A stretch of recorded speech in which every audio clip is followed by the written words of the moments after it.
Welcome in, everybody. It is time once again for the Overreaction Buffalo Sports Network off-season edition Sunday show.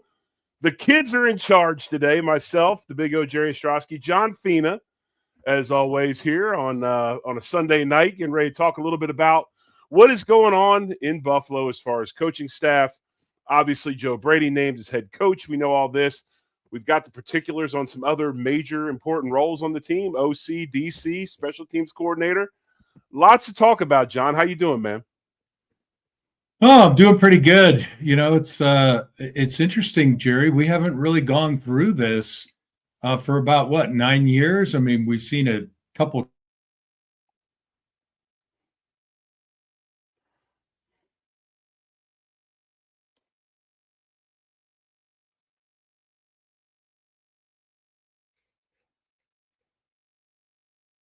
coordinator changes, but one midseason,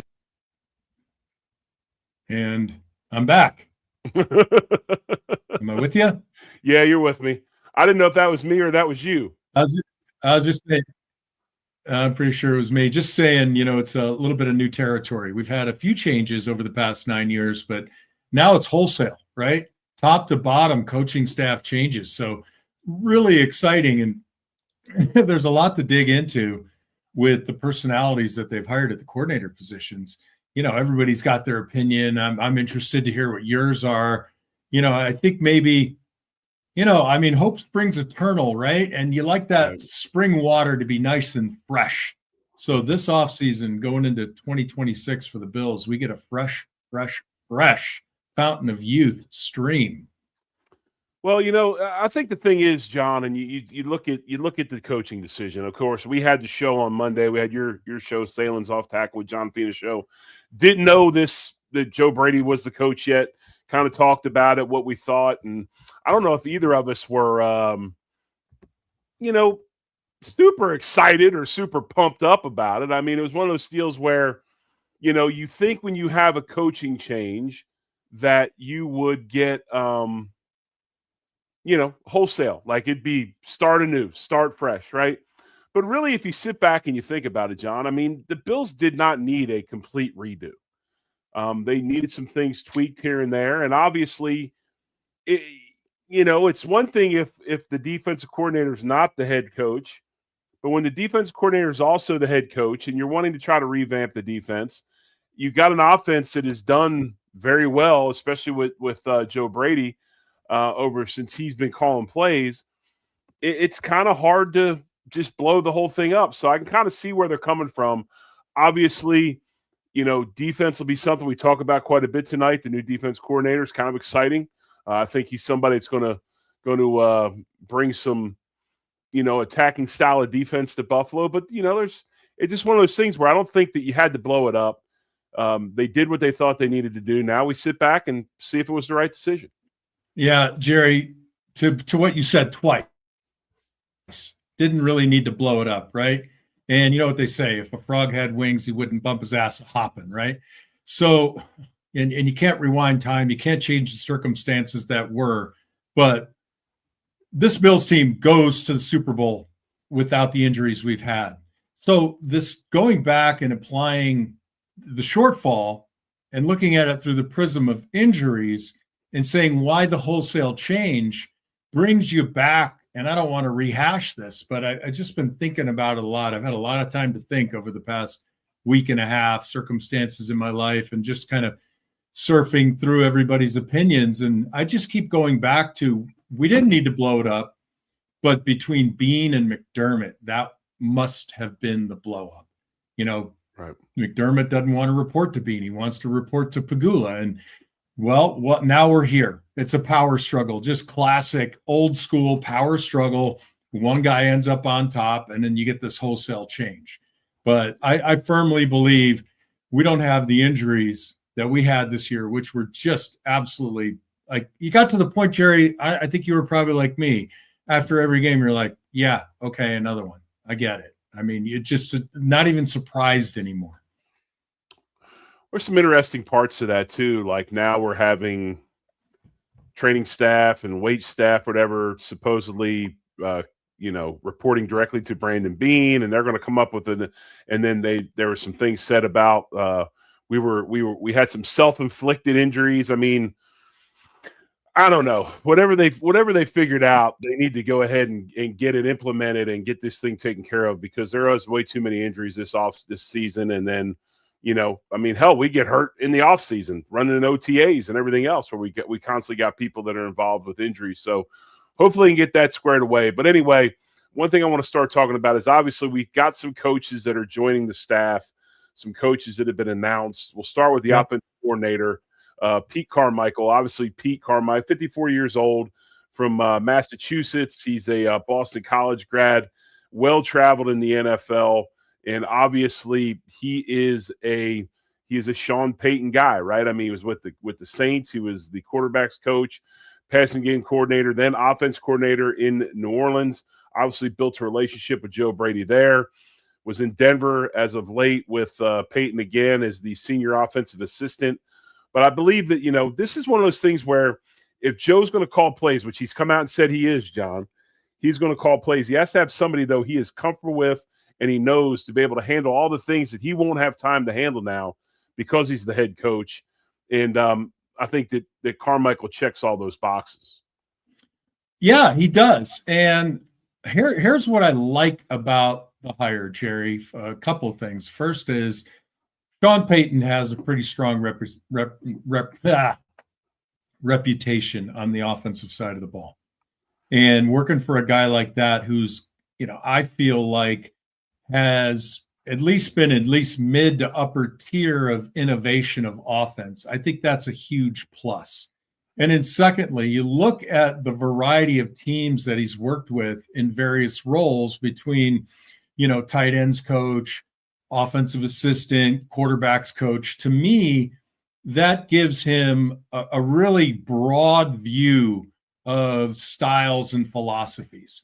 So as I see it, and I want to hear what you think, he's going to be the guy who's going to kind of build the offense from the top down based obviously on personnel first and doing what fits and trying to create an identity there. And then kind of working with Joe Brady and getting his buy-in and his understanding, and that'll kind of put them in a position where they're in alignment, right? Because I know there's been a lot of success with head coaches either calling defense or calling offense.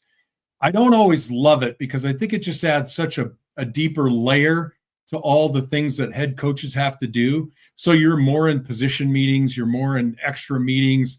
And I don't know if that doesn't wear a guy down. Like, I'm the OC, but I'm not in control. I wouldn't have called that play. And then who points at who when we make an obvious gaffe?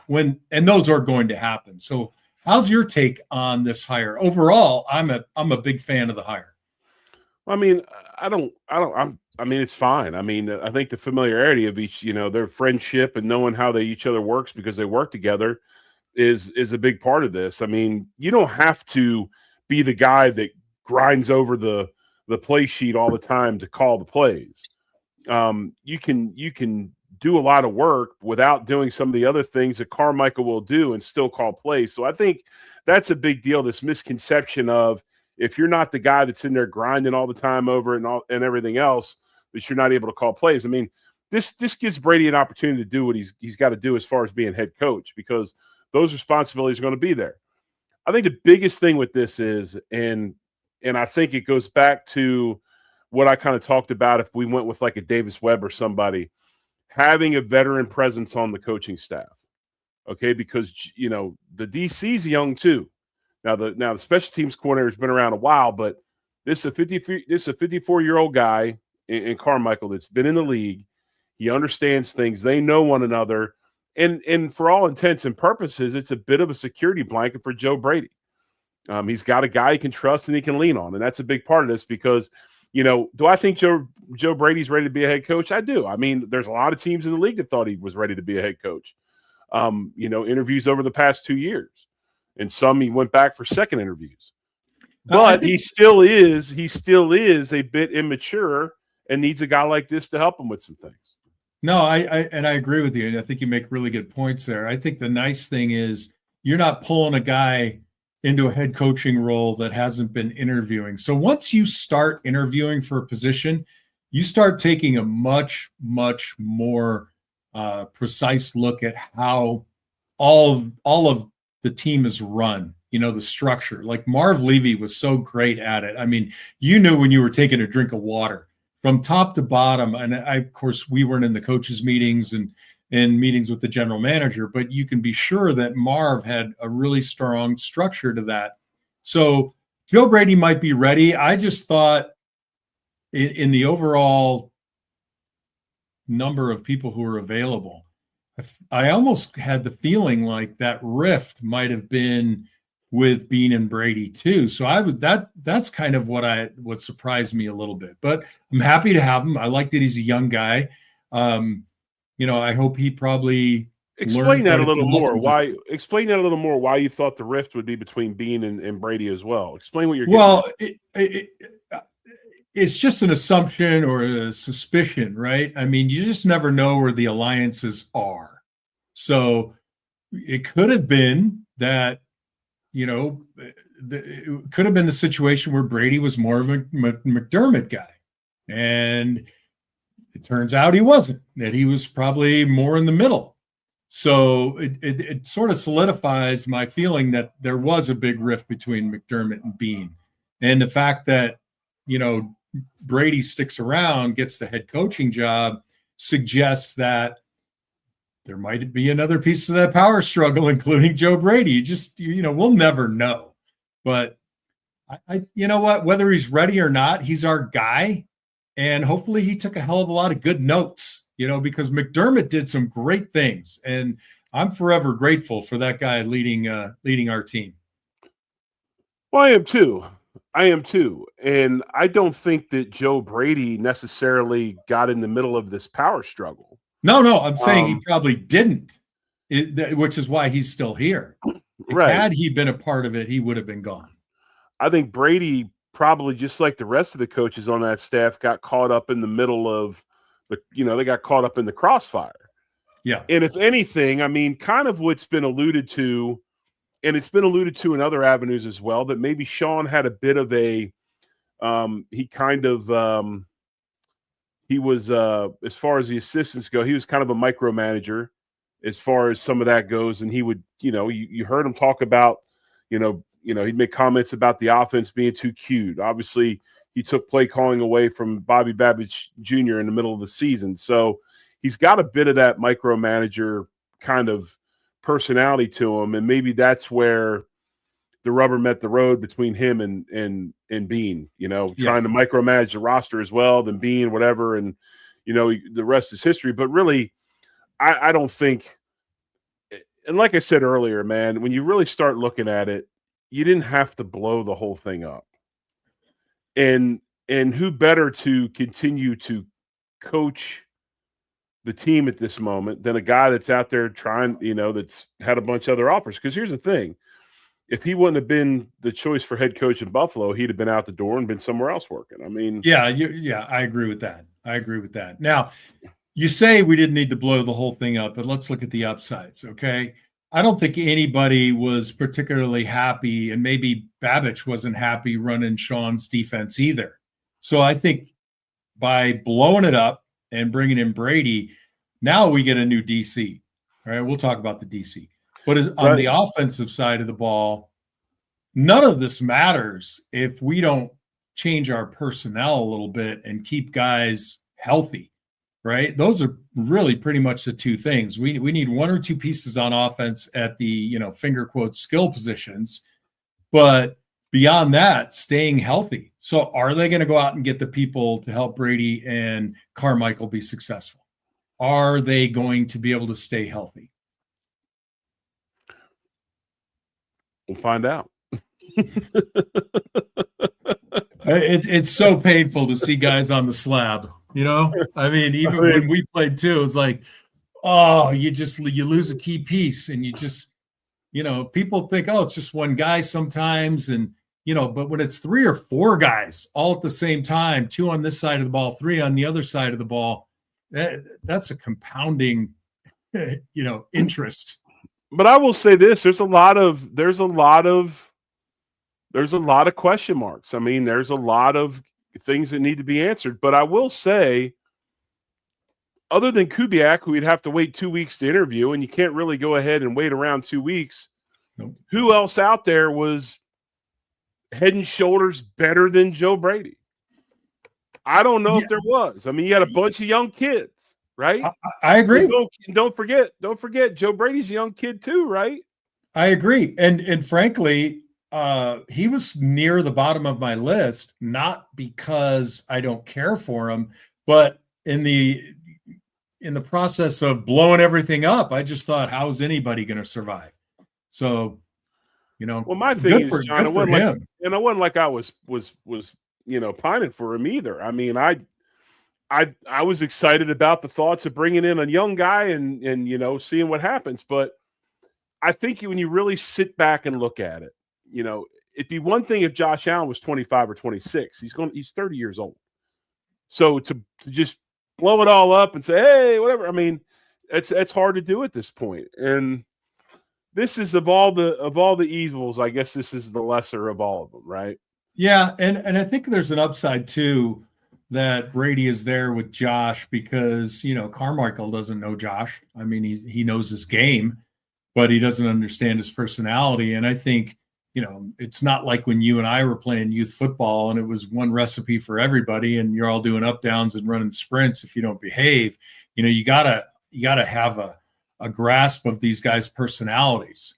And some of these guys might be a little tender-hearted. And that's just the way the game is now. It's the way we raise our kids now. It wasn't like when we grew up and your parents just said, you're doing this, shut up. You're having this for dinner, shut up. And, now you have to approach it with a little bit more finesse. And I think that'll be very helpful, especially on the offensive side of the ball, that Brady knows these guys.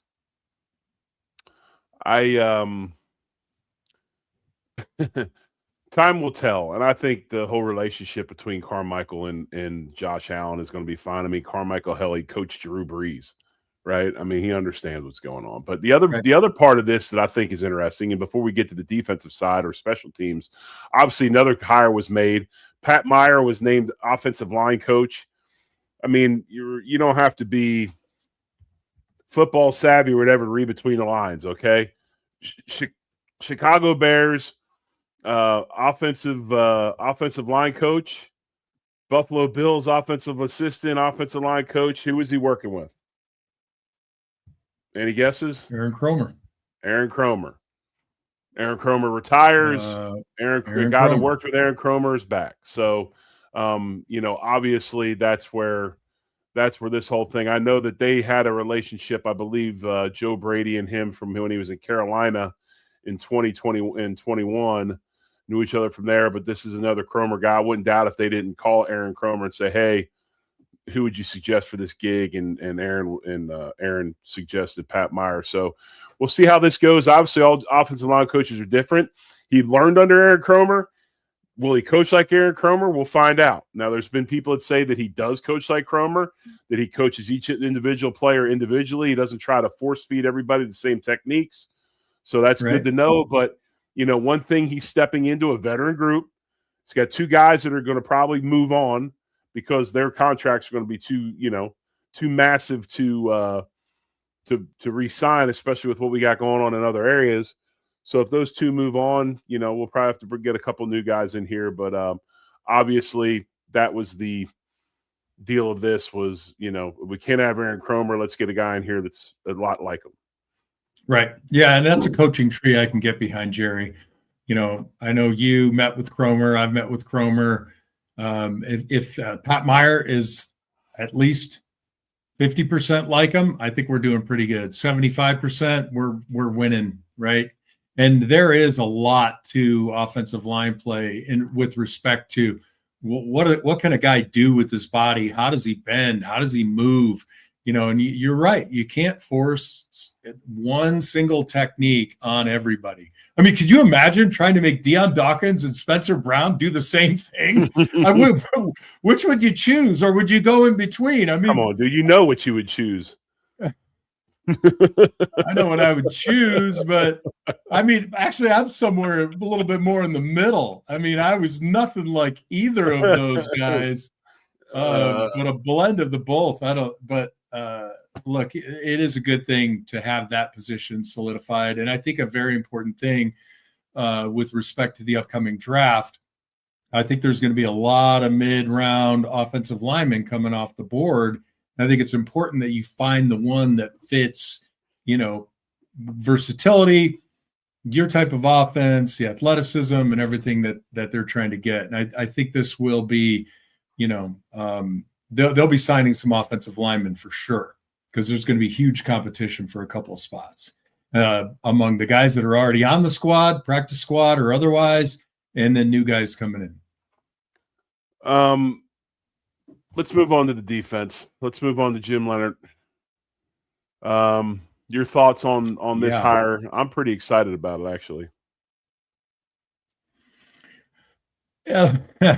I mean, that yawn showed that you were way fired up about it, John. No, I am, but the reasoning is I am a guillotine guy. I'm not a bloodletting guy, and I have never loved the way we play defense under McDermott. It gives me anxiety. I just ache from the center of my chest down to my extremities, because I'm just like waiting for the most boring defense to somehow tighten up once I get into the red zone, or by happenstance make a great play because the offense commits some silly error. I'm more of a let's bring it downhill. Let's bring a variety of looks between too high safety zone, man-to-man, bringing pressure off the edge. I want to see a little bit more of it. And to me, that's the way to go in this league right now. We talk about all the time, it's the number of possessions. Well, you can get more possessions if you can turn the ball over quicker or give up touchdowns quicker. And I prefer the previous and not the latter. Well, I think that what he does, and obviously I know there's been a lot of write-ups about what he does defensively, and he kind of runs what looks like a 30 front, but it's kind of with 4-man front rules as far as the defensive linemen go. They utilize defensive linemen that maybe a little bit more undersized like we have. There are some spots we're going to need to get some people. For instance, we're going to need one of those Nick Benito type, smaller edge type rushers, more of your kind of tweener. Your tweener between linebacker and a true blue defensive end. We've got to get some linebacker help to help with some of this. But I think you're right. I mean, I think that I like attacking defense as well. I want people to hit people. I want to get downhill and get after it. And I think that the thing that I like about his defense is you don't have to be what I would call like a worldologist, meaning you don't have to do 700 different things within his concept, within his defense. I think that each position, there's a couple of skill sets you need to be good at, which what does that do? It frees up the mind. It allows these guys to play. They're not overthinking and go downhill and make plays. And I think that's a big part of this. With a lot of young guys up front, they need a lot of that. They need as much of that as they can get. Obviously, I'm sure we'll find some free agents on the defensive side of the ball as well. But it's definitely, You bring up a really good point. Kids don't want a two-gap. No, they don't want to sit on double teams. They want to slash and they want to get into the backfield. They all want to be disruptors. Nobody wants to sit back and take 320-pound guys leaning on them, right? Nobody wants to do that anymore. So that I like. I mean, if you go and look at his history, you're like, how is this guy your new DC, right? I mean, pass game coordinator, it must be defensive pass. I mean, there's a little bit of like, wow, that's kind of an outlier. But again, like you described it, a fresh look, a type of strategy or philosophy that matches up with the type of talent we have, I think is really the biggest thing. And, we got Deion Walker, who, by the way, who made the all-rookie team, coming back. And when you need to have that big body in the middle, there he is. But he's not going to play in the middle. He won't play in the middle. Well, inside. He'll play like a 4-eye. Well, regardless, inside is my overarching point, right? I mean, he's not going to be you're not going to be in a 5 or 6 or 7 technique. Although that would be great to see. Just one rep. The one thing, if you were going to try to go out and get a guy inside, you probably have to get, and when I say true nose, I don't mean like a Ted Washington nose, but somebody that can play head up on a center and do some things with a nose guard wise. Deion's not that guy. Deion's he makes more plays laterally than he does off of double teams and things like that. I think Daquan Jones, if Daquan Jones was a back, which I don't think he will be, but if Daquan was back, he'd be the perfect nose guard in this defense. But you look at Allen from the Broncos. That's it. That's the Ed Oliver role. That's what Ed Oliver's going to do. So there's a lot of similarities, but they will need a few new pieces. But the other thing that's cool too is he understands the city, he understands the team. He's been here before, right? Mm-hmm. He played here, so he knows what it's about. Right. No, I think that's a big deal. I mean, it's funny. The people that have been to Buffalo and spent enough time there want to go back to Buffalo. Right. I mean, there's so many great things about working for the Buffalo Bills and the city of Buffalo that kind of gets, I don't know, wallpapered over by a number of people in the media and the general public. All right, what do we got here? Yeah, I can tell you a little bit about Jay. Jay Valai is he's a DB coach for the Oklahoma Sooners right now. There's a ton of interest out there for him. Notre Dame wants him. Other various places want to hire him. He's a really good developer of DB talent. He's done a very good job in Oklahoma. Now they run a mix of things. They run man and zone. Probably run more zone than they do man in that Venables defense. But he's got a couple of true freshmen that he got to play at a very, very high level. So he develops players very, very well. And I think he relates to them. He builds relationships with them, and that's why he's sought after so much. He'd be a guy that'd be really good with with Max Hairston. Your young guys and really get those guys up to speed. So if they could get him on the staff, it would be great because he's a good coach. Yeah, you brought up something. The Max Hairston's development this offseason is going to be massive. Having him and Benford at the edges and whomever else is backing up, I think the biggest question we have, aside from, I guess it's free safety, right, would be who plays nickel. So those are kind of in the back end, my two biggest questions. Up front, I think there's the talent there for Leonard's type of defense. It's just a function of, who's going to be there when the final cut comes. And that's the other thing, too, in this defense that he runs, I'm not really sure we're going to have a nickel, are we? Well, then it's, you got to have that fifth guy. So you're talking about three safeties. What I'm saying is talking about that edge linebacker being in the curl and the flat. You'd have a nickel, but he wouldn't be on the field every damn play like he is for McDermott. Agreed. Okay, I understand what you're saying. Yeah, right. You're not going to have it's not a 4-2-5 where the nickel's on the field the whole time playing a hybrid role. You're going to have linebackers. Right. When you need a nickel, then you make a substitution. Right. It's a 3-4-4, or depending on alignment, a 4-3-4. Right. I think the guy that's going to how you count. I think the guy that's going to really do well in this scheme is Dorian Williams. I think this is a Dorian Williams type scheme where read it, B gap and go. And like I said, the linebackers have very specific job titles. They're not vast, they're specific. And I think he's going to do really well. And I'll be honest with you, another guy that could play well in this scheme would be Buffalo Joe, because he's a really good inside run player. And, you got to have two of them in this defense. So I'm a huge fan of Dorian Williams, and I think Buffalo Joe, just the stats he put up on special teams was right. I don't follow tackles on special teams, but that was impressive. I think the guy that, is kind of concerning is Bernard. Like, I understand where he might fit in this defense, but, availability, that's been a huge problem. So, again, going back to injuries, right? Is it just him? Is it his innate physical nature that puts him in these positions, or is it the strength and conditioning staff? A lot of people make a lot of noise about strength and conditioning staff being a huge part of that. And where do you fall on that? Yes and no. Yeah, well, okay. So I was going to give you my opinion. A ton of soft tissue injuries. Usually, the fingers are pointed at the strength staff.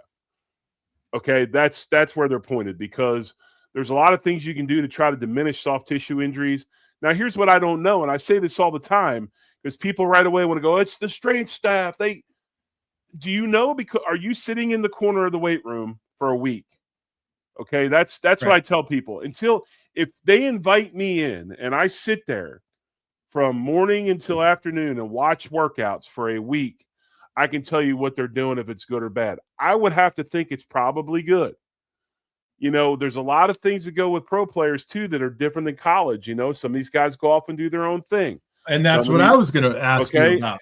Some of these guys go off and give their own trainers. And so there's a lot of different factors that you can look at here. There's no control over that. Right. So these guys arrive at a mini camp, an OTA, and then finally for training camp, and you just got to hope that they chose the right guy in Tennessee or Florida or Texas or wherever the hell they went. And there's the other aspect of age. I mean, you can't train after a season like you can when you're younger if you're certain. So there's a lot of different aspects that go into this. I kind of thought they were alluding, John. Now, I don't know if you read between the lines or not, especially with the fact where they were talking about, self-inflicted injury. And then there was kind of comments about practice times. I don't know if that's the case or not, but I kind of felt like maybe there was a finger. Again, of course, everything that went wrong in that building is now Sean McDermott's fault. He's funny how that works. Yeah, the guy will let the door hit you on the butt on the way out. Yeah, right. The every nachos shortcoming was your fault. Right. The nachos are stale. McDermott's fault. The cheese is cold. McDermott's fault. The buns on the hot dogs are stale. It's always everything's going to be McDermott's fault, right? Too much vinegar in the jalapenos. Right. I mean, everything's going to be Sean's fault, which I don't think is fair, but it is what it is. Hey, so, I'll take it. Turning this franchise around, building a legacy, building a community and a culture where people want to come. And not to say that if I'm interviewing for the job and I don't have any other offers, I wouldn't go to Buffalo. I mean, we'll see. We'll see what happens. But I do know this, John, I want you to, you've been blessed with having an Anchor Bar franchise in Tucson, Arizona. Let the listeners in on just what the enjoyment you get out of going to the Anchor Bar and the Bills games and the Bills backers and all that.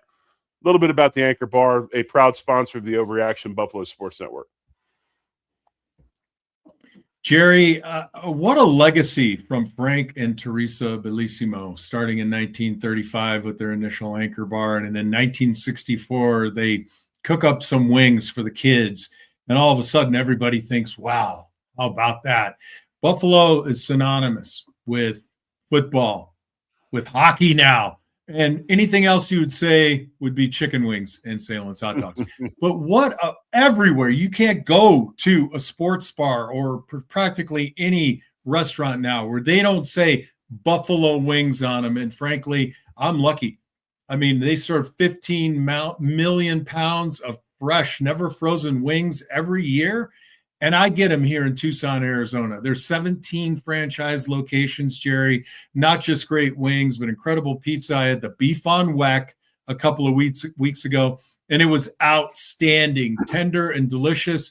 And the horseradish was just off the charts. I mean, what a great deal. And I know when you go to the Anchor Bar, the atmosphere you're going to enjoy is really just terrific. It's top notch. 64 TVs at my particular Anchor Bar showing every sport under the sun.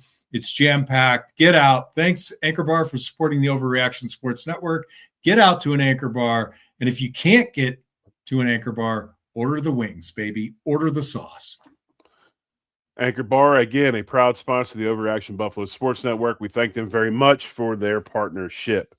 So as we wrap this thing up towards the end of the show, one area we have not talked about, and, maybe this wants to be your specialty as well, because, hey, he's a University of Arizona guy, but Jeff Rogers, the new special teams coach, I will say this about the guy. Very much, I don't know if he walks around with a speaker on his back like Bruce DeHaven, but this guy has that kind of reputation in the NFL, a longtime special teams coordinator. He hasn't done anything else. This isn't a guy that coached linebackers or receivers, and now you're bringing him in. He has been a lifelong special teams coordinator, a very good one at that. And I expect the special teams to continue, the good play to continue throughout this next season.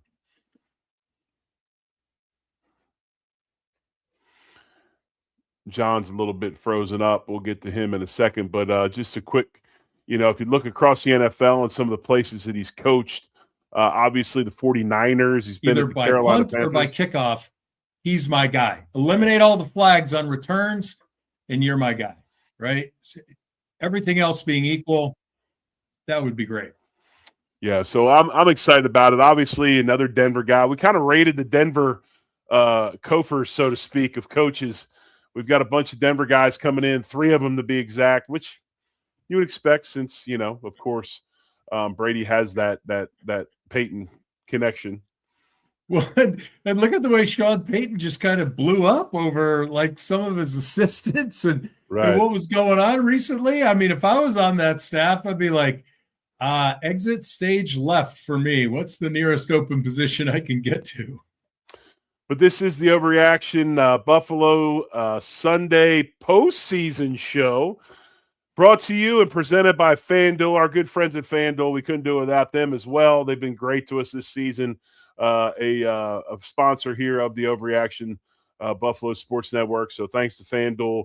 But just as we move along, kind of about ready to wrap this thing up on a Sunday, because, a lot of what we're talking about, I know there's a lot of other, places out there. It's kind of redundant. We're Sunday night, and this thing's been going for quite some time. But maybe just kind of your final thoughts on everything, John, and just kind of, are those your killer schnauzers that I hear right now, John? I can't believe you can hear that. It's behind 2 closed doors. And you've met them. They're relentless. And I am relentless as a fan of my favorite team, and I'm ever the optimist, maybe my Shakespearean flaw or tragic flaw.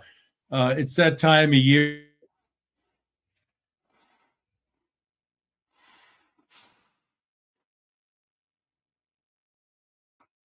Well, we're gonna have to get Mr. Fetus.